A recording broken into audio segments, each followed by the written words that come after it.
2 mois après, la répression sanglante d'un sit-in le 3 juin dernier devant le siège de l'armée soudanaise à Khartoum revient au devant de l'actualité. La justice soudanaise vient d'ouvrir des procédures judiciaires afin d'enquêter notamment sur plusieurs cas de disparition. Selon les statistiques dont nous disposons à l'heure actuelle, il s'agit de plus d'une centaine de cas de disparitions enregistrés.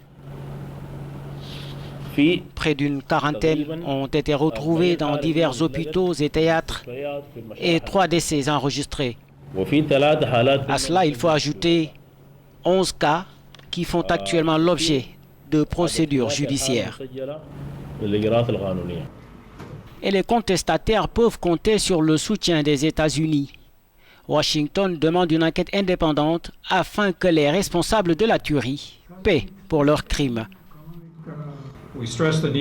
Nous soulignons la nécessité de voir les auteurs de ces crimes traduits en justice et les États-Unis utiliseront les outils diplomatiques pour poursuivre les progrès en vue de la mise en place d'un gouvernement de transition civile et qui permettra au peuple soudanais de mettre fin au conflit et de jouir pleinement des droits de l'homme. Une enquête officielle concluait fin juillet à l'implication de paramilitaires des redoutées forces de soutien rapide dans la répression de ce sit-in du 3 juin. La tuerie avait fait au moins 127 morts selon un comité de médecins proche du mouvement de contestation qui a conduit à la chute du président Omar el-Béchir après 30 ans au pouvoir.